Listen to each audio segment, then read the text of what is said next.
A Dating Danger Guide. Chapter 1. The Dark Side of Online Dating. Bad Stuff About Internet Dating 1. People are criticizing online dating like crazy, but dating websites don't tell you that. For a lot of people, it's a big waste of money and time. For a lot of women, it's like fake flattery. A new female joins a dating website. All of a sudden, she's got 100 emails from guys interested in her, but she doesn't know that these guys do this to every new female member. She thinks they're interested in her because of what she said in her profile and how she looks. Let's say she goes on 50 dates. 48 will be frogs or no match.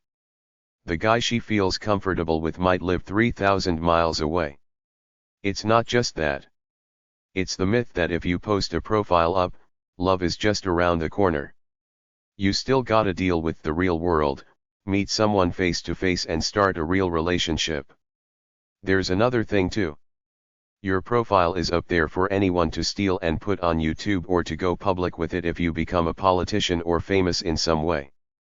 Sometimes when I do ordinary internet searches, someone's dating profile pops up. I remember I did a search for Bohemian once and I got Bohemian Girl, a dating profile. Do you want the world to see your dating profile? It's there for anybody or any pop culture news organization to take and embarrass you with. What about at work? Somebody knows you got a dating profile up, so they pass the website name all around. If you go to Facebook.com and other community network type websites, you'll see all kinds of people criticizing other people, telling the world what they did to them, how they broke up, etc. It's a big gossip world. To me, it's for people without real lives. If you got a life, you don't waste time on this stuff. Mostly it's time wasted, plus I don't trust pictures. They don't reveal the essence of a person. Bad stuff about internet dating too. Many dating websites are at least half fraud. Those white label dating website companies partner with anyone who wants to start a dating website. Regardless of the name, they provide the same pool of people to start, so regardless of if you have a website like hippylove.com or whitepowerlove.com, the same generic members are there. Take every dating profile as putting your best foot forward, which is not what anyone is like all the time. I know a girl who fancies herself a cool, socially advanced person. On her Facebook page, there is a picture of her with about 50 people at a waterfall. This is a picture from one afternoon with mostly strangers on a summer day. She's a regular working girl, a hostess at a pizza joint who always needs money, but to look at the site, she looks like a fun extrovert. The truth is that she's another victim working for the man in capitalist land. Some dating profiles exist to get email addresses for spam purposes. Seeking arrangement, and others have been caught putting up phony profiles of beautiful looking, rich people that don't exist. They don't answer anything. The most common scam is the foreigner falling in fake love with someone from a wealthy country, then getting them to send money for one reason or another. I've seen this work on men and women. People are so desperate for love that love is blind. Scamguard.com/internet-dating. Bad stuff about internet dating 3. Based on everything I've read about the business and industry of online dating, I acknowledge that a few people meet and fall in love for real online, but it's a business geared to make money. They use a lot of hype and deception. The truth is that a lot of people spend a lot of time and money on it and end up with nothing. Life is risk. You will not fall in love unless you take that risk. The dating business is looking for ways to move into cell phone dating and meeting in real life, which might help, but I'm still leery because nerds in real life will never fall in love with anybody, no matter how many techniques the geeks come up with to meet people. Despite this truth, dating websites try to pretend that there is somebody for everybody if you're willing to try. Online dating is a big mess. Most dating websites are roughly the same. The dating biz executives don't have a true visionary big idea. People that go on dating websites are increasing their chances of meeting people, but the world is made up of average generic people. Almost everybody thinks they're exceptional, so they go online looking for someone exceptional. Everybody has high expectations, but people are average human beings. It's a big flaw in modern-day people with pop culture minds. Online dating makes people disposable. People spend loads of time scanning profiles looking for some perfect person, but they never seem to find that person. I'm saying be wary of being so self-centered that you're looking for someone that fits your standards online without the first meeting jitters and excitement that goes when you meet anyone you have some chemistry with in real life. Online dating opens up a lot more people to your dating pool. Online dating makes it easy to throw people to the curb quickly because you know you can always go online and find someone else. Online dating takes up a lot of time. Online dating is kind of fake. Everybody is putting on at least a bit of a fake image online. Nothing can replace a real live look in the flesh to get at the essence of a person. People can kick you to the curb quickly online because they're always looking for the big hero right around the corner. It's like a regular person is not good enough. People get obsessed with looking for the perfect person online. Dating websites are in it to make money. Be careful that they are just not trying to suck you out of money with false hope. Many people have nothing to show after a year of online dating. Scientific tests that supposedly match you based on some algorithm are as successful as random matching. Beware that some websites don't allow you to cruise profiles at will. They give you X number of matches per day or week and that's all you get. Some people have success with online dating. It's not all bad. People have been raped and killed using online dating websites. Chapter 2. The Dark Side of Online Dating 2. Internet dating reduces people to consumer products. On our national radio station in Canada, CBC.ca, some tech people and some social science people were talking about dating on the tech show Spark. They talked about how radio, the telephone, and the car opened up dating because it made it easier for people to get around and contact each other. A guy from OkCupid.com said he found that internet dating is too wide open. He wants to change the idea so that it's a community where local people who live close go out on dates in the real world. One woman said that for every 6 hours spending time doing internet dating, she went on one short coffee date. It's a lot of time for what could be limited benefits.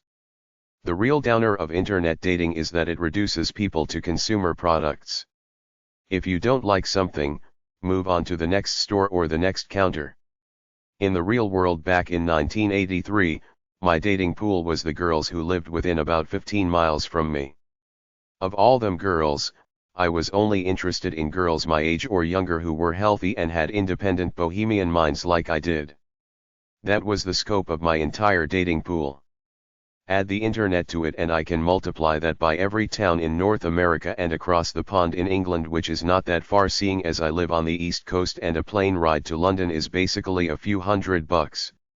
Now I got probably 1 million girls in my dating pool. When I was 18, I was the type of guy who would decide he wanted something like a stereo, then I'd walk into a store and buy the first one I saw that was on special.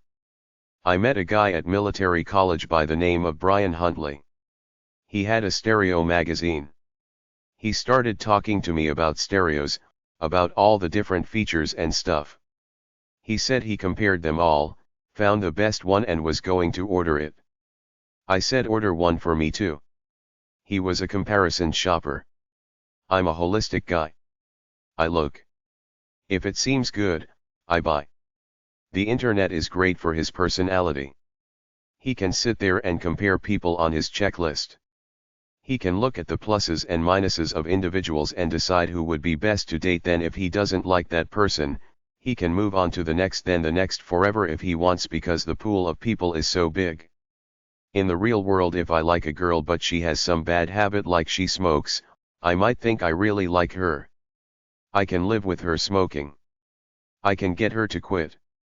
If I was on the internet, I would state no smoking when I did a search for potential dates, which might eliminate the girl of my dreams from the pool. A human being doesn't mean much in internet dating.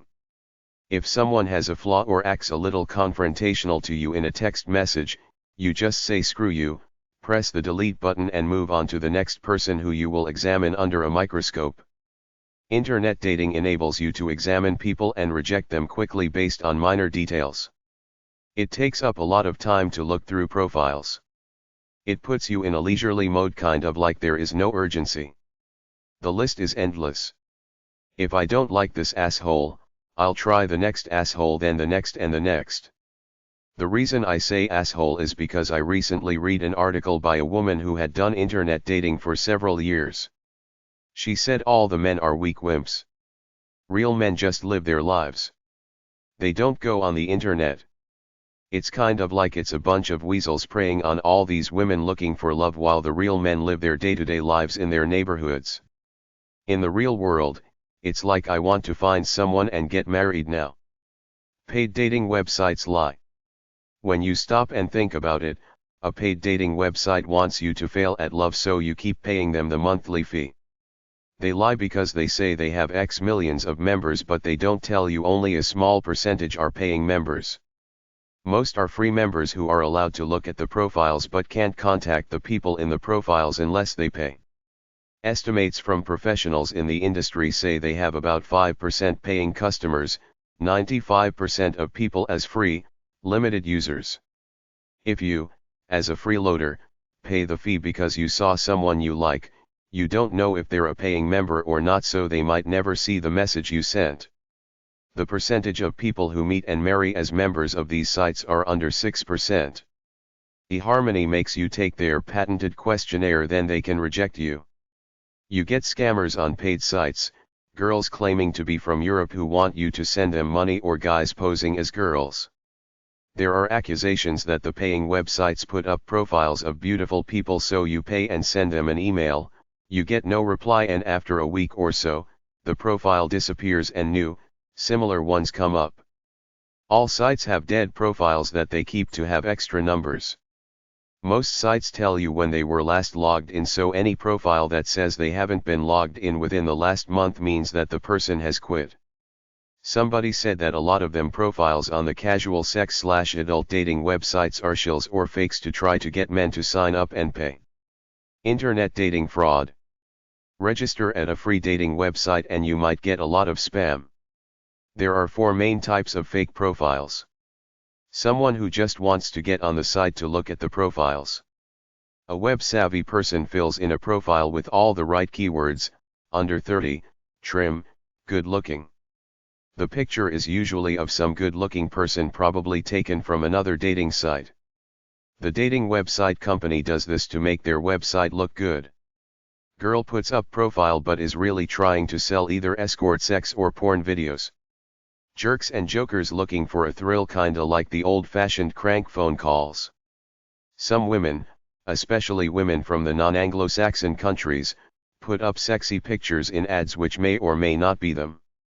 Regardless, their purpose is to act like poor, innocent, beautiful souls looking for a nice man from America, Canada, Britain, Ireland, Scotland, South Africa, Australia, or New Zealand to rescue them, so to speak, or at least send them some money. If they ask for money upfront before you ever meet them, or insinuate that they're poor and need financial help, you could be dealing with a professional dating scammer who is stringing along a dozen or more men at the same time. The scammers are getting more sophisticated. They string you along for a month or 2 before they ask for money. She could be a nice girl who is legitimately poor, but I would think that a nice girl who was poor would still never bring up the topic to a man because she would have too much class to do such a thing. An Australian farmer corresponded with someone he thought was a pretty young woman in Mali. He took a plane ride to see her. He was met at the airport by her relatives, who whisked him away and kidnapped him, demanding money from his people back home. The girl never existed. She was just some modeling pictures the con artist stole somewhere else on the web. The easiest way to verify if you're dealing with a real person is ask them to set up a webcam. They're cheap. You can even send your date one. Tell her you want to see her live to see how beautiful she is. Don't go to visit someone without seeing nothing more than photographs. Get a video picture of her live moving her lips and talk to her on the phone. In general, dating scams can hurt you emotionally and also financially. Most emotional hurt is not a direct scam. It's just overblown expectations. You expect too much. That's why you need to see the person before you get in too deep. If your alleged internet lover gives you a number to call, run it through an internet telephone directory to see who it's registered to, like Bigfoot.com. Some guys get 900 toll numbers then redirected to source at a legitimate looking number, but every time you call, your phone bill gets a $25 bill attached to it. A lot of escorts advertise on dating websites with a sexual profile. You should be able to recognize that she's an escort. If she says looking for fun with a generous guy, that's an escort. These girls are usually on adult dating websites, not the mainstream love ones. If you start correspondence with a girl from anywhere and after about the third time she gives you a sob story about her desperate situation, it could be a big fat guy posing as a girl scamming you for your money. Don't send an Eastern European girl either the money for a plane ticket or the plane ticket before you know her well. They can often cash the plane ticket in for some money. All these scams might sound like chump change to you, but if someone is doing this on 100 or more guys, the money adds up. Some websites post the pictures and names of people who have gone on internet dating websites and done fraudulent things. It could be that they're cheating on their spouse while pretending to be single. It could be a money scam. One in real life that was on the ABC TV show 2020 had the semi-wealthy older woman bring some younger guy into her home where he proceeded to steal anything he could get his hands on. How can you tell if someone is fraudulent? If somebody says they're a professor but makes simple grammatical mistakes, they're lying. If somebody is too slick, beware. An honest person talks from the heart. Somebody with a sloppy manner reveals themselves as not very educated. What is the motive of the person? A caring person has a quiet, modest vibe. If somebody says something about their profession or anything, ask simple questions to test them on their knowledge of it, like ask an engineer what's the square root of 24. Classified ads scams. Anybody can place an ad with an email address at a free ads website.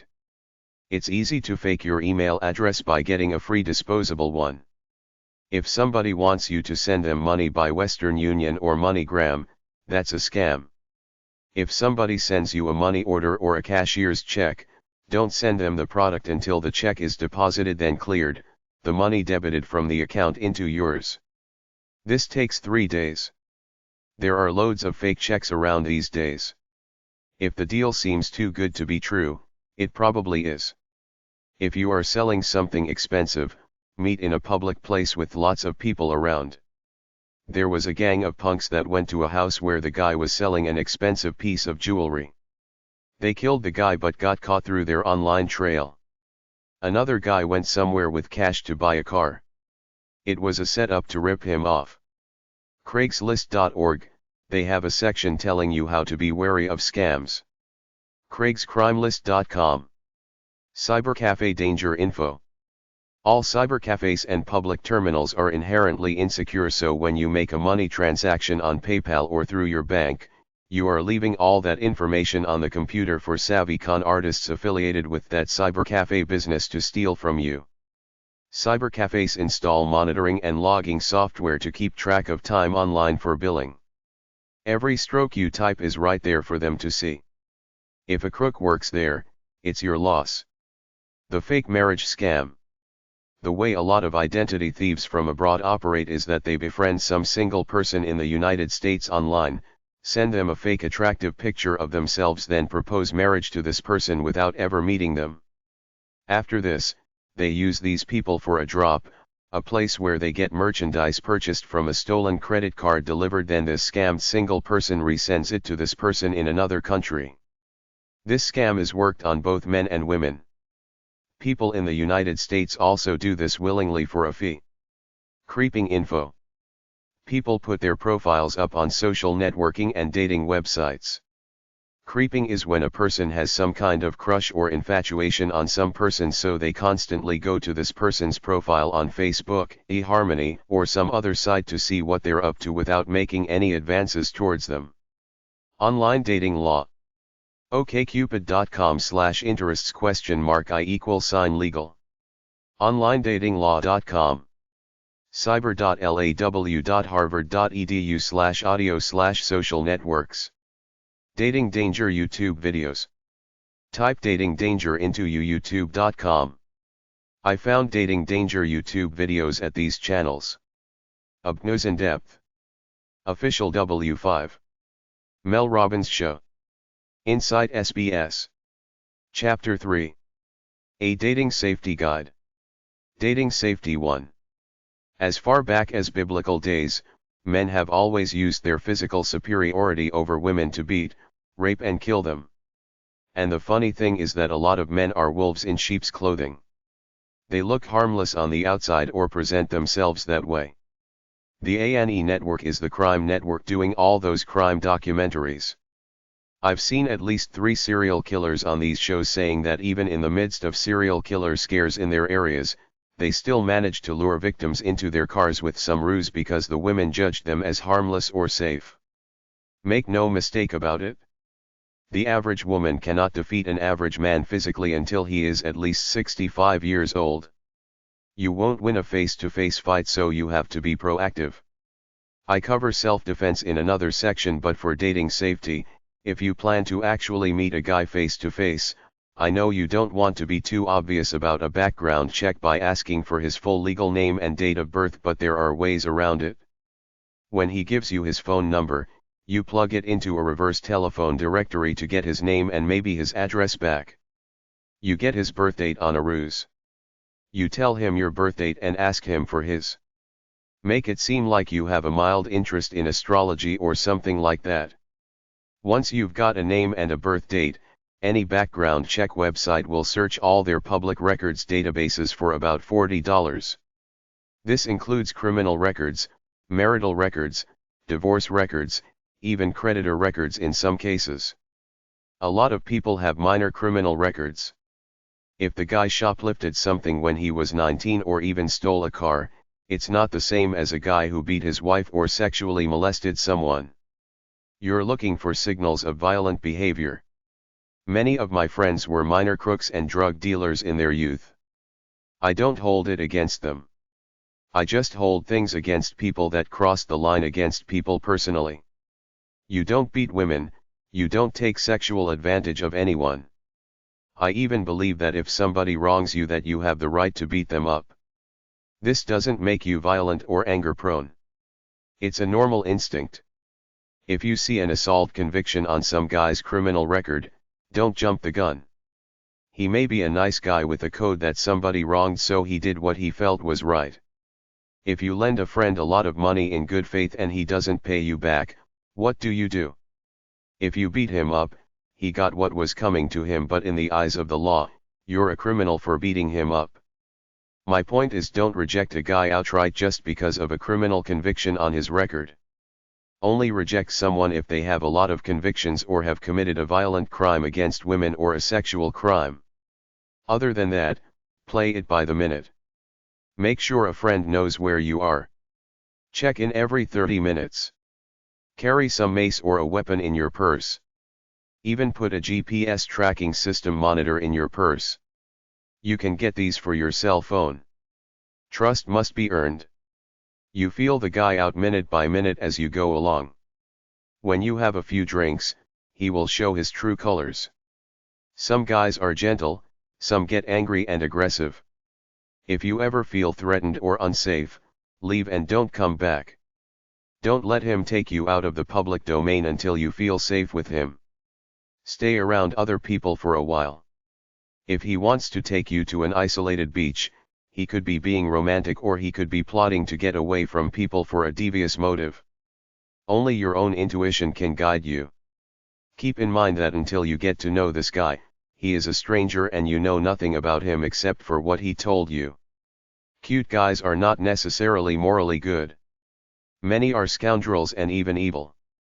People can put on phony fronts. Even if it is a long-distance meeting and this guy takes a 1,000-mile plane trip to meet you, stay in public places for the first day or so. Let it develop gradually before you let him take you on a hike or for a swim in the woods. If it's a date with a local guy, drive your own car to and from the venue for the first few dates. If you meet a long-distance connection at the airport, It's no big deal to have a friend there with you to sit in the back seat as you drive him to a hotel. If the mood suddenly changes and you sense hostility, don't walk out to your car by yourself. Ask the restaurant or hotel manager to escort you out for safety's sake. You can call a friend when you excuse yourself to go to the washroom with instructions to call the venue and have you paged, whereupon you will give the date a phony reason as to why you have to leave immediately. Dating safety 2. Trust your instincts. Tell people exactly where you're going. Leave online knowledge at home about your date. Meet in a public place. If someone is lying, it's best to not continue dating them. Don't give out your landline phone number, mobile number is okay, or address until you get to know the person. If you feel threatened, call the police. Don't go out on a date without a cell phone and even a BlackBerry in your purse. Keep a friend posted of your whereabouts by cell phone. Surreptitiously learn about your date. Copy his license plate number. If he goes for a swim or leaves his credit card on the table, get his full name, his SSN, etc. from his ID cards. Don't leave food or drinks unattended. People put GHB or Rohypnol into them to make you go unconscious, then rape you. Don't give out your home address or place of employment until you get to know the guy. Don't drink much alcohol on a first or second date. Stay in control. If you are traveling some distance to meet your online connection, rent a car and a hotel room, at least for the first night. You have to be wary about a guy walking you to your car on a first date, especially if he's half drunk. Some of these guys try stupid romantic moves, then when you push them off, they get angry. If you're the guy, use your head. Be sensitive. Girls are not like you. They're scared shitless of guys, especially guys they don't know. Think of how you feel when you're in the presence of a big, strong dude who could flatten you with one punch or snap your neck very easily. This is how girls feel around men. They know that most men are strong enough to take them out if they wanted to. It never ceases to amaze me how stupid all them guys are on all them dating shows when they think they're being cool and liberated by initiating a discussion on sex on a first date. This is so disrespectful and so scary to the girl that if you do it, you should expect the girl to leave you right there. I don't try for those fake kisses you see on TV when people first meet by connecting cheek to cheek. If she wants to do it, she can initiate it. I won't take that liberty with her. I will shake her hand in a friendly way, then simply watch her.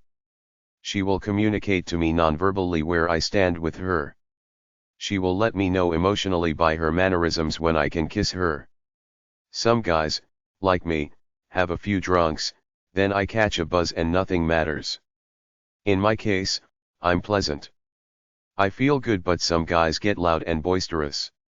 If this is you, don't drink too much. Whatever you do, don't plan a big first date in case there is no attraction there. Keep it light, unpressured and short in case there is no chemistry there. Don't interrogate a date, but try to learn about who this person is. See if you catch him in lies simply by listening to what he tells you. If you hear a contradiction, that's a red flag that he's lying. It might be a harmless lie to make him look good, as most of us do on first dates, but it could be a part of his true character. When you finally meet a guy in person and he seems strangely silent, whereas on the phone and in emails he was expressive, don't worry too much. This is what guys are like. They have a hard time expressing emotions face to face, but can do it easily in a letter. It's called cultural conditioning. Trust your instincts. If you feel the guy is a good person, give him some leeway. If you feel that something is wrong, trust it. Guys in three-piece suits working for big corporations are not necessarily any more ethical than the local boys at the bar. They just happen to be working a higher status job. I realized how unethical most men are and will do almost anything to protect their butts a long time ago when I went to a military academy that had a stellar reputation in the outside world as a place that educates boys into being fine officers and gentlemen, but I soon learned that virtually everybody is Machiavellian. Many people put on phony fronts and are always scheming underneath. Jokes done in bad taste reveal a lot about a guy's true character. A true gentleman would never say such jokes.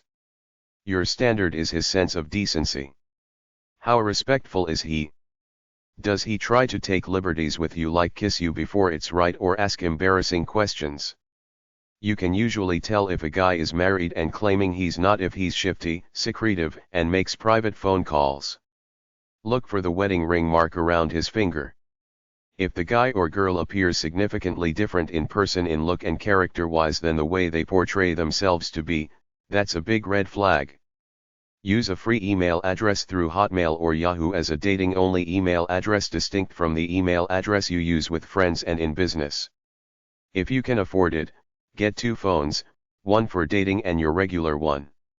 Don't include an address for the phone book with your dating phone number. You can always shut the dating one off.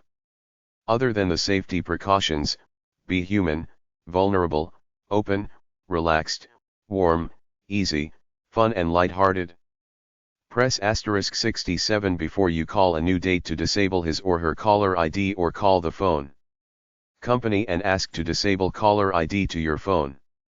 Ask for their street address so you can send them a card.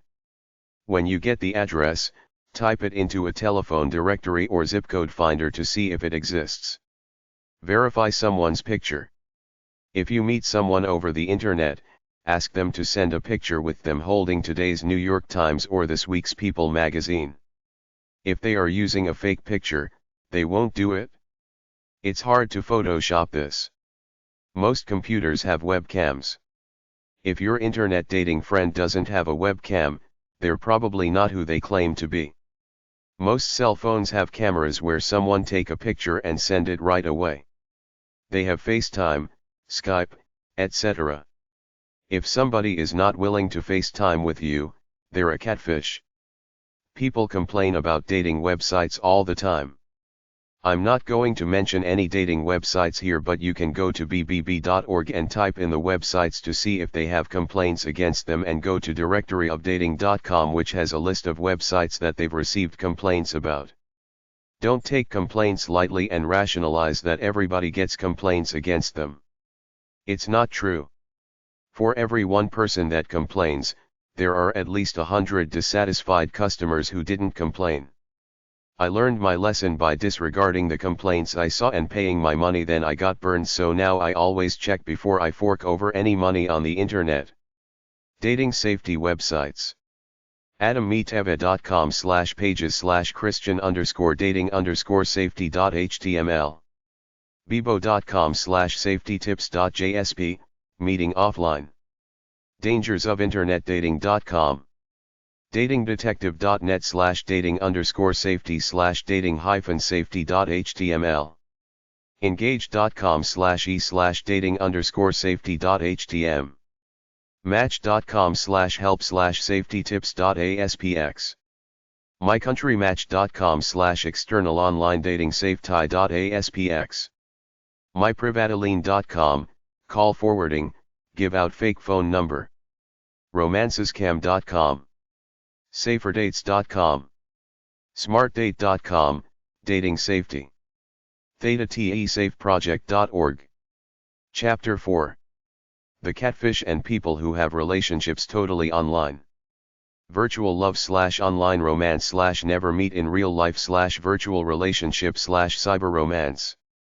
You can fall in love online, then this can evaporate right away when you meet face to face, because chemistry is the most important thing, what you feel when you're with each other.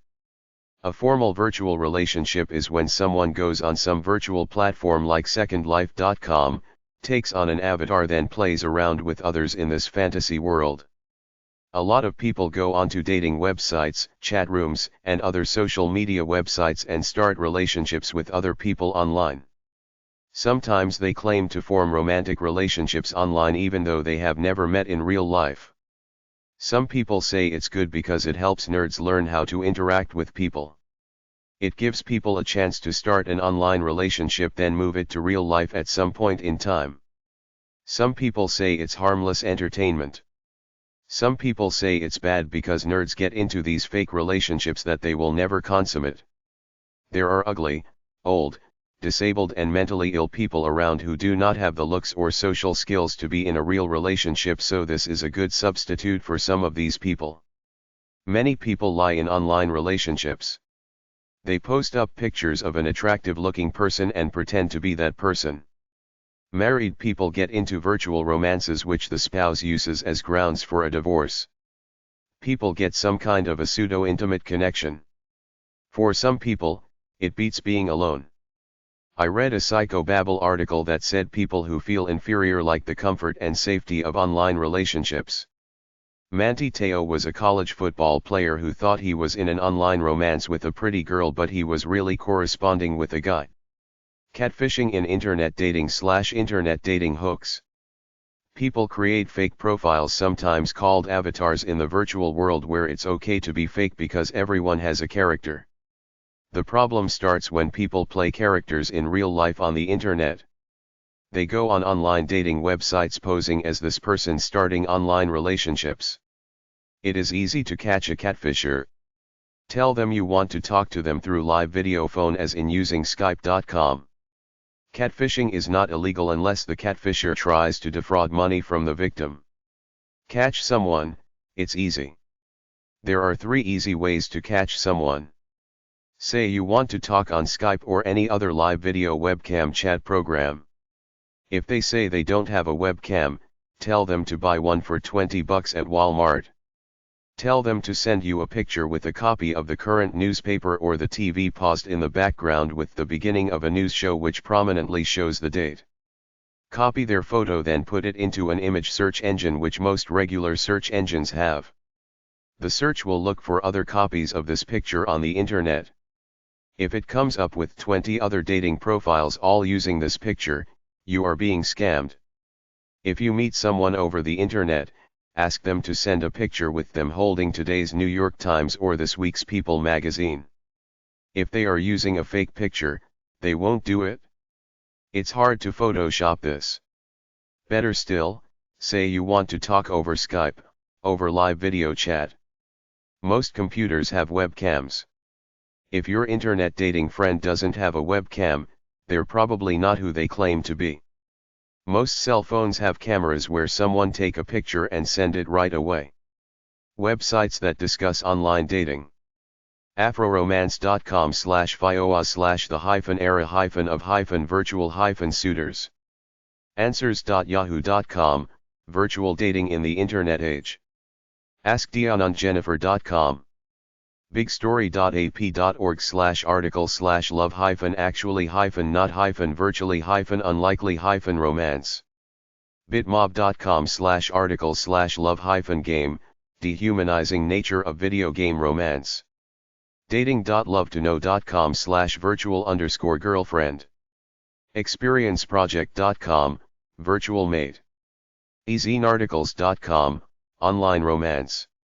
family.wiki.nut.com/keeping-it-what-to-do-with-online-dating. huffingtonpost.com/news/online-dating. independent.co.uk, the truth about internet dating. luckylily.com/love-or-virtual-love-do-more-good-or-harm. neoseeker.com/forums, online relationships. thedatingadvisor.com. virtualrealitydating.com.au. virtualromance.blogspot.com. wired.com, virtual relationship. Chapter 5. A bad internet dating website guide. Negative internet dating websites 1. actionfraud.org.uk. Anastasia-anti-scam.com. Antiscammers.com. articles-based.com/dating-articles/online-dating-avoiding-the-fraud-309215.html. badonlinedates.com. banana1015.com/woman-loses-12000-to-man-she-met-on-dating-website. bbc.co.uk, dating scams. bbc.co.uk/crime-watch/how-they-caught/Ghana_dating-scammers.html bustathief.com/dating-internet-dating-fraud cbs2chicago.com/special report/local_story_331200903.html The Dirt on Online Dating. channel4.com/program/419-the-internet-romance-scam. cheatersalert.com.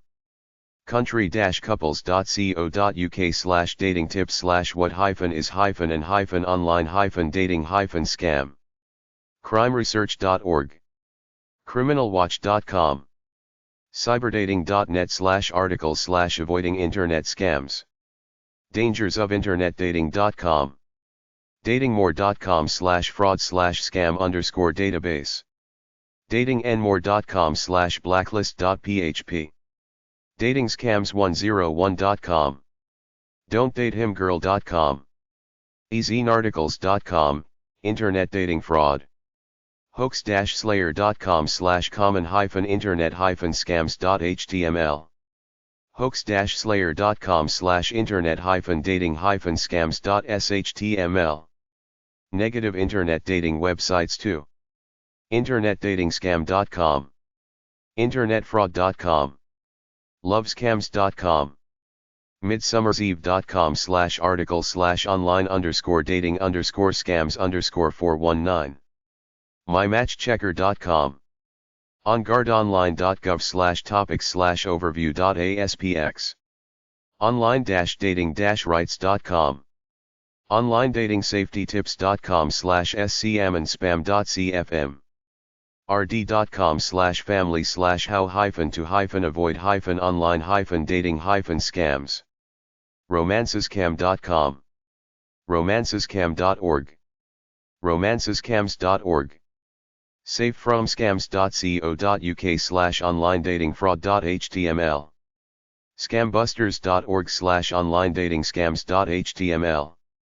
slamtheonlinescam.com. soulmates.com.au/dating_tips/dating_scams.htm. stop-scammers.com. thebestscams.com. theinternetpatrol.com. watchforscams.com. webpersonals online.com/online_dating_scams_how_to_protect_yourself.html. womansavers.com, women can rate former partners. wymoo.com/datingbackground.html, background check. youtube.com, type in bad date or date from hell. Internet fraud websites. FTC toll-free hotline. 877-FTC-HELP, 877-382-4357. 877-382-4357. ftc.gov. Competition Bureau Canada. 800-348-5358. competitionbureau.gc.ca. ic3.gov, ifccfbi.gov, Internet Fraud Complaint Center. scambusters.org, Internet Fraud. computerweekly.com/home/tag/national-fraud.htm. cybercrime.gov. fraudbureau.com. scambusters.com. ifccfbi.gov, Internet Fraud Complaint Center. ifccfbi.gov, Internet Fraud Complaint Center. cybercrime.gov. en.wikipedia.org/wiki/internet_fraud. fraud.org. fraudbureau.com. fraudguides.com. fraud-guide-to.com. fraudlabs.com. microsoft.com, go to piracy or internet fraud. usps.com/postalinspectors/intrfrat.htm.